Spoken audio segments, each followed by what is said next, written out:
Hello दोस्तों, you are welcome to my channel Apex Learning. दोस्तों, आज की क्लास में हम अपना सिंधु घाटी सभ्यता से रिलेटेड जो है कुछ क्वेश्चन हम इम्पोर्टेंट करेंगे। दोस्तों आपको पता है कि हम वन लाइनर एंड एमसीक्यू जो है सीरीज हमने चला रखी है हिस्ट्री की, जिसपे हम जितने भी जो है गवर्नमेंट एग्जाम है उनके प्रीवियस ईयर यहाँ पे क्वेश्चंस करवाए जाते हैं, और उसके अलावा एनसीईआरटी के जो है जितने भी आपके टॉपिक बनते हैं, ठीक है, तो हर टॉपिक से रिलेटेड जो है आपका हर जो है पॉइंट यहाँ पे दोस्तों डिस्कस किया जाएगा, ठीक है, और वो भी MCQ and one liner format में, ठीक है। तो दोस्तों आज की क्लास में हम जो है कुछ क्वेश्चंस करेंगे सिंधु घाटी सभ्यता से रिलेटेड, और टोटल जो है सिंधु घाटी सभ्यता से रिलेटेड हमारे जो है दोस्तों 3 लेक्चर आ चुके हैं, जिनमें हमने 141 तक क्वेश्चन ऑलरेडी डिस्कस कर लिए हैं, ठीक है। तो आज के क्लास में दोस्तों हम डिस्कस करेंगे क्वेश्चन नंबर 142 से लेकर दोस्तों हम लगभग जो है इस क्लास में 30 के अराउंड जो है क्वेश्चन आज की क्लास में डिस्कस करेंगे, ठीक है, जो कि आपके हर एग्जामिनेशन में बहुत ही बेनिफिशियल रहेंगे, ठीक है। तो क्वेश्चन नंबर 142 क्या है दोस्तों? सनोली जो है नामक जो हड़प्पा जो पुरास्थल है से क्रमबद्ध रूप से दोस्तों हमें यहाँ से 125 मानव स्वाधान प्राप्त हुए हैं, और दोस्तों ये जो स्वाधान है इनकी जो है दिशा है, डायरेक्शन जो है हमें किस दिशा में ये मिले हैं। दोस्तों ये जो है आपके 125 मानव जो स्वाधान जो हमें सनोली जो है नामक हड़प्पन पुरास्थल से मिले हैं, ये हमें उत्तर से दक्षिण दिशा में मिले हैं, ठीक है। दोस्तों आपका जो सनोली जो है हड़प्पन पुरास्थल है वो कहाँ पे पड़ता है? ये आपका उत्तर प्रदेश में पड़ता है, ठीक है, और बागपत डिस्ट्रिक्ट है, और तहसील यहाँ पे बारोट जो है ये तहसील में पड़ता है, ठीक है। तो नेक्स्ट क्वेश्चन है दोस्तों, मिस्र की जो सभ्यता है उसका विकास किस नदी की द्रोणी में हुआ है? दोस्तों मिस्र की जो सभ्यता का विकास है वो नील नदी है उसकी द्रोणी में हुआ है। नेक्स्ट क्वेश्चन है दोस्तों, मिस्र को नील नदी का उपहार कहा जाता है? दोस्तों मिस्र है उसको नील नदी का उपहार क्यों कहा जाता है? दोस्तों क्योंकि दोस्तों अगर यहाँ पे नील नदी नहीं होती तो दोस्तों नील नदी के अभाव में ये जो भूभाग है आपका वो रेगिस्तान होता, इसलिए मिस्र जो है उसको नील नदी का उपहार कहा जाता है, ठीक है। नेक्स्ट क्वेश्चन दोस्तों, प्राचीन विश्व के प्रथम लिपि आविष्कर्ता किस सभ्यता के लोग थे? ठीक है, तो प्रथम लिपि आविष्कर्ता है वो किस सभ्यता के लोग थे? तो दोस्तों ये आपके सुमेरियन जो है सभ्यता के निवासी है वो प्रथम लिपि आविष्कर्ता थे, ठीक है। नेक्स्ट क्वेश्चन है दोस्तों, किस से अनुमान लगाया जाता है कि सैंधव सभ्यता मात्र सत्तात्मक थी? दोस्तों हमें पता है कि सैंधव जो सभ्यता है वो मात्र सत्तात्मक थी, ठीक है। तो ये जो अनुमान है दोस्तों हमें मिलता है क्योंकि सैंधव स्थल से जितने भी खुदाई से हमें प्राप्त जो अवशेष मिले हैं तो वहां से दोस्तों हमें जो नारियों की जो है मूर्तियां बहुत ज्यादा मिली हैं, ठीक है। तो इसी से हम अनुमान लगा सकते हैं कि सैंधव जो सभ्यता थी वो आपकी मात्र सत्यात्मक थी, ठीक है। नेक्स्ट क्वेश्चन है दोस्तों, किस सिंधु काल में, ठीक है, में कौन सा खेल जो है प्रमुख था?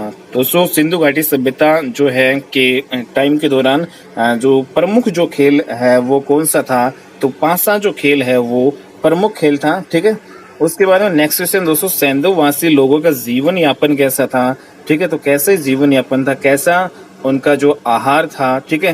दोस्तों यहाँ पे जो उनका आहार जो है वो दोस्तों मांसाहारी और शाकाहारी दोनों ही प्रकार के भोजन करते थे, ठीक है। और जो वस्त्र है दोस्तों वो ऊनी और सूती दोनों प्रकार के पहनते थे।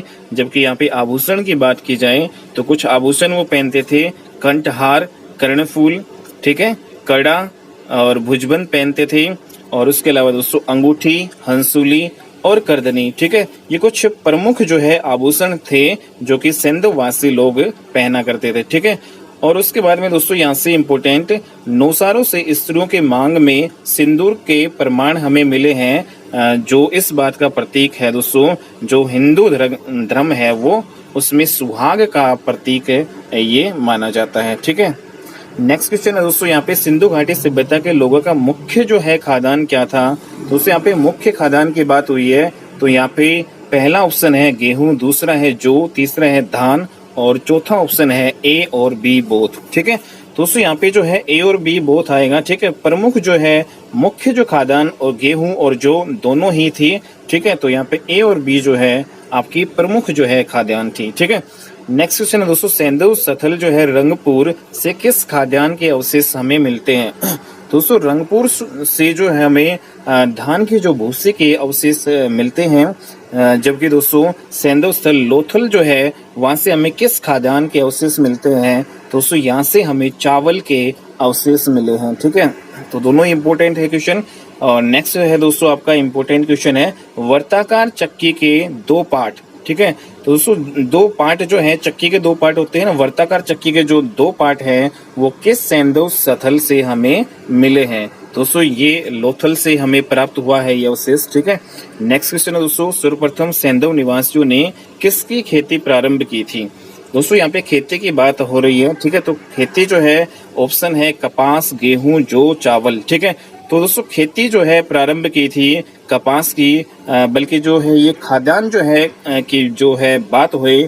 ठीक है, तो यहाँ पे खाद्यान्न की जो है बात नहीं हो रही, यहाँ पे जो बात हो रही है दोस्तों खेती की। तो सर्वप्रथम जो है खेती जो प्रारंभ की थी सेंधव निवासियों ने वो कपास की थी। ठीक है, तो नेक्स्ट क्वेश्चन है दोस्तों, भारत से कपास जो है यूनान गई, जिसे किस नाम से पुकारा जाता था? दोस्तों यूनान में जो है कपास को हिंडन के नाम से जाना जाता है। ठीक है, नेक्स्ट क्वेश्चन है दोस्तों, तो कपास है वो कहाँ से गई है? दोस्तों भारत से कपास यूनान गई है। ठीक है, तो यूनान में इसको हिंडन कहा जाता है। नेक्स्ट क्वेश्चन, भारत में कपास की खेती कब प्रारंभ हुई? तो 3000 ईस्वी पूर्व में प्रारंभ हो गई थी, जबकि दोस्तों मिस्र में कपास की जो खेती शुरू हुई थी लगभग 2500 ईस्वी पूर्व में। ठीक है, नेक्स्ट क्वेश्चन है दोस्तों, कुब्बड़दार जो ऊंट है का जो साक्ष्य है दोस्तों वो हमें कहाँ से मिलता है? तो कुब्बड़दार जो ऊंट है उसका साक्ष्य हमें कहाँ से मिलता है? दोस्तों ऑप्शन है आपके पास हड़प्पा, मोहनजोदड़ो, कालीबंगा, सुरकोटड़ा या फिर सभी। तो दोस्तों कुब्बड़दार जो ऊंट के जो अवशेष है वो हमें हड़प्पा, मोहनजोदड़ो, कालीबंगन और सुरकोटड़ा, इन चारों जो है सेंधव स्थल से हमें मिलते हैं। ठीक है, नेक्स्ट क्वेश्चन है दोस्तों, घोड़े की जो है मृण मूर्तियां, हड्डियां, जबड़े आदि के अवशेष किस सेंधव स्थल से हमें मिले हैं? दोस्तों यहाँ पे ऑप्शन दिया गया है सुरकोटड़ा, लोथल, कालीबंगा या फिर सभी। दोस्तों घोड़े की मृण मूर्तियां, हड्डियां और जबड़े हमें ये तीनों जो है स्थलों से प्राप्त हुए हैं। ठीक है, नेक्स्ट क्वेश्चन है दोस्तों, सिंधु सभ्यता का प्रमुख उद्योग क्या था?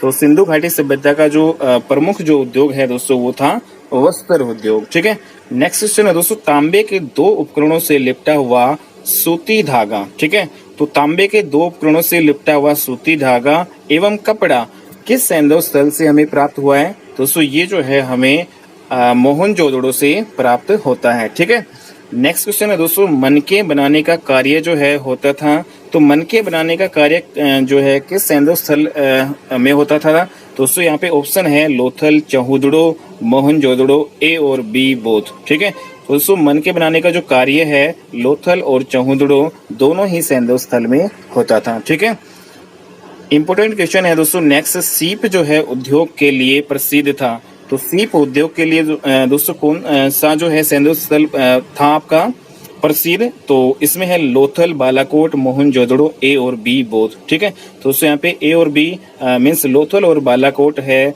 वहाँ दोनों ही जो हमें सीप उद्योग के अवशेष मिलते हैं। ठीक है, तो ये जो लोथल और बालाकोट सीप उद्योग के लिए प्रसिद्ध था। ठीक है, तो सीप की जो है चूड़ियां हैं दोस्तों यहाँ पे बनाई जाती थी। ठीक है, नेक्स्ट क्वेश्चन है दोस्तों, सिंधु सभ्यता के दौरान तांबा कच्चा पदार्थ किस स्थल से प्राप्त होता है? दोस्तों ये इम्पोर्टेंट क्वेश्चन है। ठीक है, तो सिंधु घाटी सभ्यता के दौरान जो हमें जो तांबा जो कच्चा पदार्थ है वो हमें कहाँ से मिलता था? तो दोस्तों ये हमें खेतड़ी और बलूचिस्तान से मिलता था, और दोस्तों हमें पता है कि खेतड़ी जो है वो राजस्थान में पड़ता है, जबकि बलूचिस्तान है वो आपका पाकिस्तान में पड़ता है। ठीक है, नेक्स्ट क्वेश्चन है दोस्तों, सिंधु सभ्यता के दौरान जो लाजवर्द जो है कच्चा पदार्थ है वो हमें किस स्थान से प्राप्त होता था? दोस्तों लाजवर्द जो है कच्चा पदार्थ हमें पाकिस्तान से प्राप्त होता था। ठीक है, बदखसा जो है नामक स्थान से। ठीक है, तो इम्पोर्टेंट क्वेश्चन है दोस्तों ये सारे ही।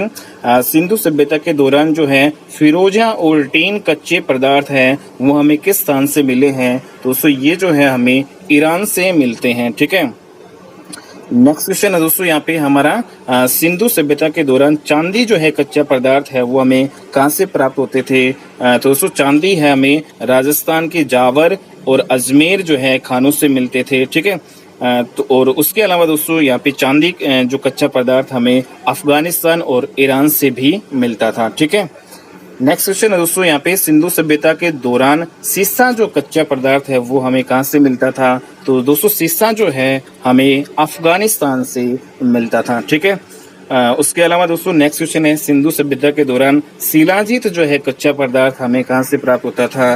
दोस्तों शिलाजीत हमें हिमालय से जो है मिलता था। ठीक है, नेक्स्ट क्वेश्चन है दोस्तों सिंधु सभ्यता के दौरान जो कच्चा पदार्थ है गोमेद, ये हमें कहाँ से मिलता था? दोस्तों गोमेद है वो हमें गुजरात से मिलता था। ठीक है, नेक्स्ट क्वेश्चन है दोस्तों सैंधव निवासियों का आंतरिक एवं बाह्य जो है व्यापार किस अवस्था में था? दोस्तों यहाँ पे उन्नत दशा में था बिल्कुल। ठीक है, इनका जो व्यापार सैंधव निवासियों का। ठीक है, तो ये हमारा क्वेश्चन होगा। नेक्स्ट क्वेश्चन है दोस्तों सिंधु सभ्यता के दौरान क्रय जो विक्रय है वो कैसे किया जाता था?